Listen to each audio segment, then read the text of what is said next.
Usulan perdamaian baru yang diajukan Amerika Serikat kepada Rusia untuk mengakhiri perang di Ukraina memicu gelombang kontroversi diplomatik dan kecemasan politik di seluruh Eropa. Dokumen setebal 28 poin tersebut yang disusun oleh pemerintahan Presiden AS Donald Trump bersama Kremlin tanpa melibatkan Ukraina, menempatkan Kiev dalam posisi serba salah antara mempertahankan kedaulatan penuh atas wilayahnya atau mempertahankan dukungan dari sekutu terkuatnya. Menurut laporan Associated Press, usulan itu berisi sejumlah konsesi besar yang menguntungkan Rusia, mulai dari pengakuan administratif atas wilayah pendudukan hingga penarikan pasukan Ukraina dari zona tertentu yang dianggap sulit dipertahankan. Informasi ini menimbulkan kekhawatiran mendalam di Kiev, terutama karena beberapa butirnya secara langsung bertentangan dengan sikap tegas Presiden Volodymyr Zelensky yang berulang kali menegaskan bahwa Ukraina tidak akan menyerahkan sejengkal pun wilayahnya kepada agresor. Kremlin menyambut positif proposal tersebut.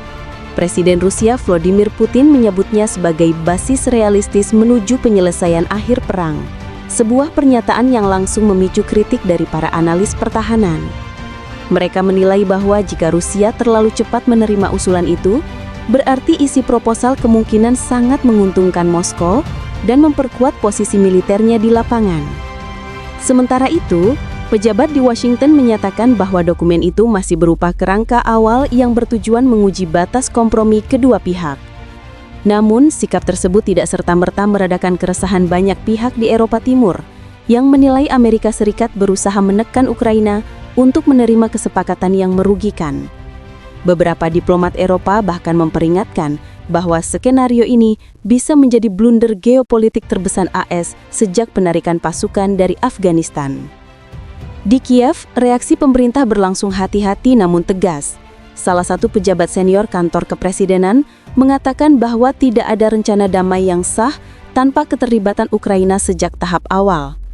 Ia menegaskan bahwa setiap usulan yang meminta Ukraina mengorbankan wilayahnya sama saja dengan melegitimasi agresi militer Rusia dan membuka presiden berbahaya bagi keamanan Eropa.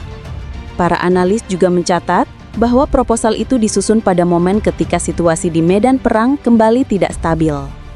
Rusia meningkatkan serangan rudal dan drone ke kota-kota besar Ukraina, sementara pasukan Kiev menghadapi kekurangan amunisi dan tekanan di beberapa sektor garis depan.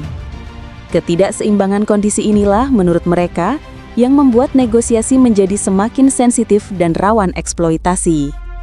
Meski demikian, sebagian pengamat politik di AS menilai langkah Washington lebih bersifat pragmatis. Dengan perang memasuki tahun keempat dan beban finansial terus meningkat, tekanan domestik terhadap pemerintahan Trump untuk mengakhiri perang asing yang tidak ada akhirnya semakin besar.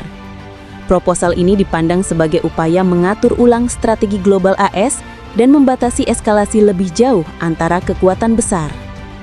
Namun bagi Ukraina, mempertahankan kemerdekaan teritorial adalah harga mati. Presiden Zelensky dijadwalkan menyampaikan pidato khusus dalam beberapa hari mendatang yang diperkirakan akan menegaskan kembali bahwa tidak ada perdamaian yang dapat dicapai jika dibangun di atas ultimatum dan tekanan sepihak.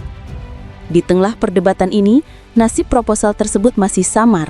Baik Washington maupun Moskow menyebut bahwa pembahasan akan dilanjutkan dalam beberapa minggu ke depan. Sementara itu, Ukraina menghadapi dilema diplomatik yang semakin kompleks antara menjaga hubungannya dengan sekutu penting dan mempertahankan prinsip fundamental negara yang diguncang perang.